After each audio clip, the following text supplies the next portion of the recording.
So, but just so you're aware of what that knob Yeah. does. Okay, that So makes. that knob replaces all of those knobs with a touchscreen. Yeah. Yes. Yeah, Could do. it can. Yep. Um, What were you asking over here, Paul? You were saying something. You were asking a Oh, I was question. asking about this knob. Oh, that knob. Okay. Yeah. So you explained So it. that's why we talked about that. Over on the right side of the screen here, we've got processing. So that is the processing for any of your channels. So when you're actually mixing, that would be a good one to have highlighted so that you can actually see what you're doing. Just below it is routing. You probably don't have to worry about that at all. That is some routing that you can do. You don't need to worry about that. Okay, we talked about the home button briefly. There are different settings in here.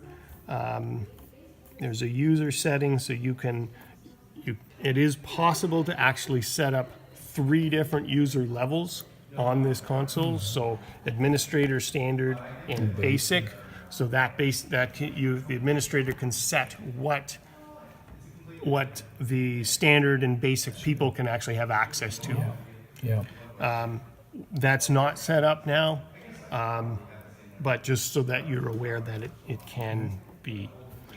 Meters. So the meters here show you all of the inputs and outputs. So you Actually, hear the mics up there. Right? So it's an Yeah, I easy can hear thing them talking. to see. So those are your choir mics, so that Yeah. we're seeing them come on. Yeah. Okay. So it's easy. It's a quick way of finding out what channels are actually getting a signal if you're having troubles. RTA is another method of real-time analyzer. It's basically showing you what's happening frequency-wise.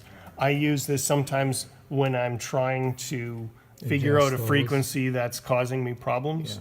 I will look on that. You and, can't adjust anything with this. You have to No. adjust That's it to- just it's just It's just a showing visual. what is PFL'd here. Yeah. Will show up here as to what frequencies are being used. Right. The red fader or the red line is the highest level.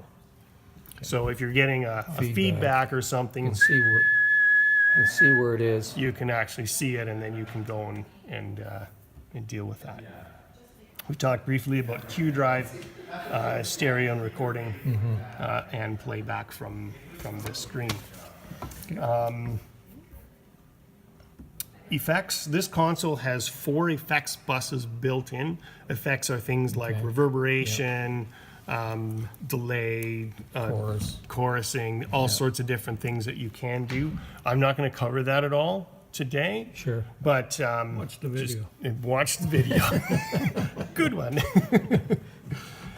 Seams. This is a really good one to be aware of. You can store and recall scenes in here. So, for instance, for Saturday or Sunday night, the fellow came in.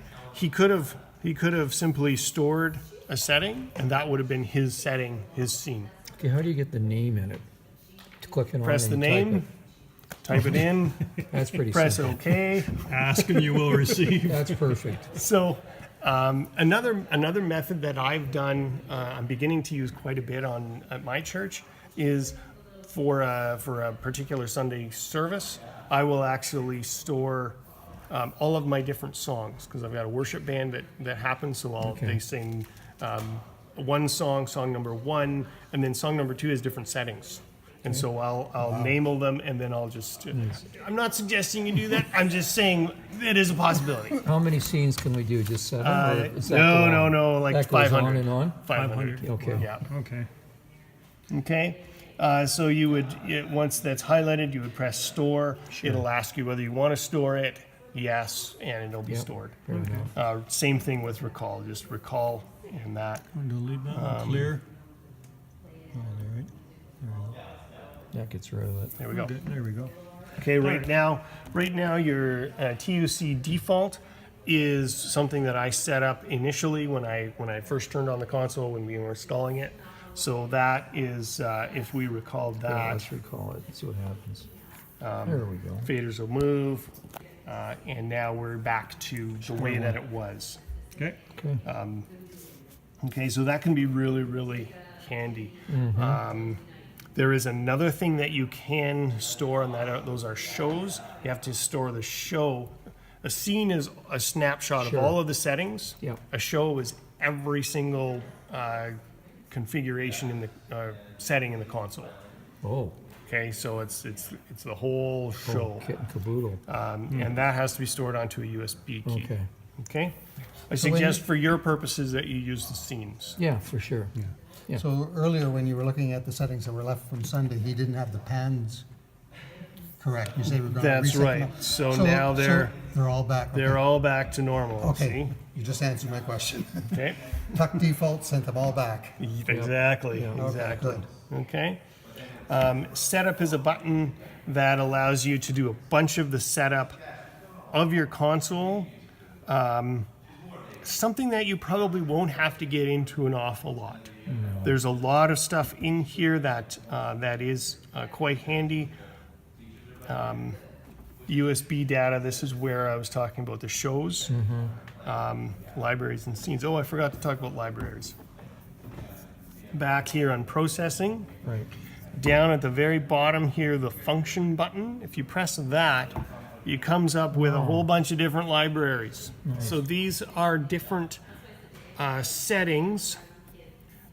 So if right now we were in the parametric EQ, so there's a whole bunch of parametric EQ or PEQ library settings for a variety of different things. Like for different instruments and things Like, like is that. that, is that a kick drum? Is that what that? Exactly, That's yes. a kick.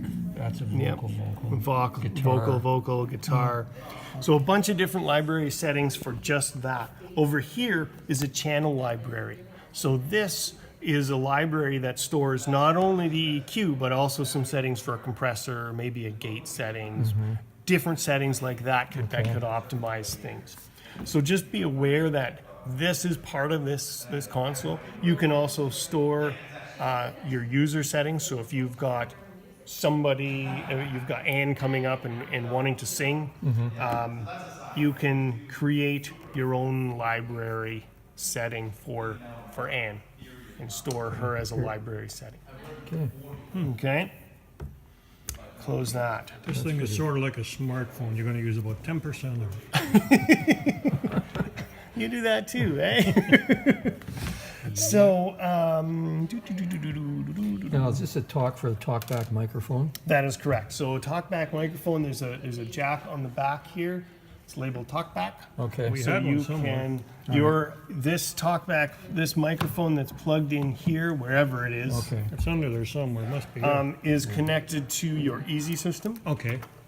But you can take a cable and plug it into Plug it in here when you're using this system and use that. Okay.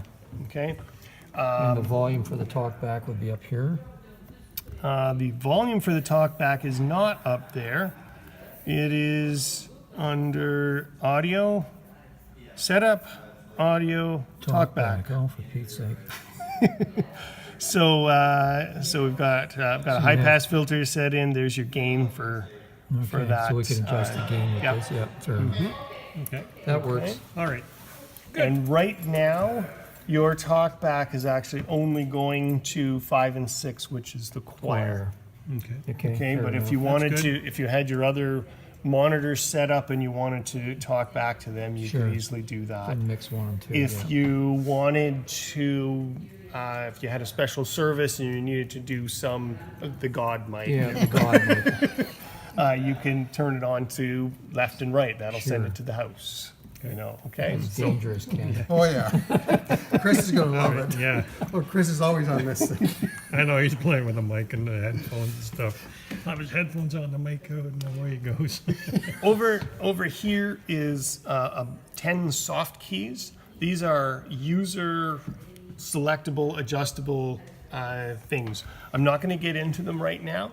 A very, very common use for them is to set up mute groups. So if you have a group Okay, sure.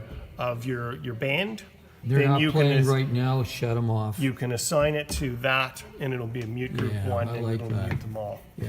Okay. We kind of do that on the computer, but not that easy. Okay. That's really cool. Conversely, if you Mute them press the manually. mute buttons manually, then Yeah. they will be muted. Someone's singing out a key. You do need to set these up. I believe 1 to 4 are already they're defaulted as mute groups, Okay. but you need to assign them assign To the a certain, channels to yeah, of that. course. And I don't want to go into that No, because we're out of time.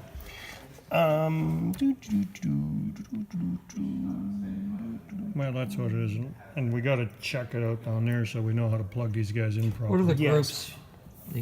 The group buttons This for? this line over here, this right side, Yeah. again, don't really worry about it a whole lot. These are your different effects Yeah, to send to buses. different channels. Yeah. Okay. But what's that down Groups are sending to. there? A bundle of places. It's grouping a bunch of channels to be controlled with one fader. Wow. Okay. That's totally cool. Yes, it is. I'm sure there's There's other ways of doing that. I know. So I don't want to go into that Okay, today, but fair enough. it can be done. I was going to ask you, like, you have labels here, and then you have channels with no labels on them. On this particular layer. Yeah. So this fader is not assigned to anything on this layer. Okay, fair enough. The same. That just means it's unassigned. That's right. Fair It's enough. not going to do anything. Okay. Okay. So the key things are keep it on layer 1. Then all your input channels are going to be there. Your master fader is over here. PFL allows you to see it there and hear it in your headphones. Select button to select Correct. the channel, Yeah. and the mute button. To turn it Okay. off. All right. Good. That's pretty cool. Okay, so there's a ton more stuff that we could talk about on this console, but I think that gives you the basics. Yeah. No, Gets you allowed to get started. We're not afraid to turn it on That's- anymore. Yes. You took the words right out of my mouth.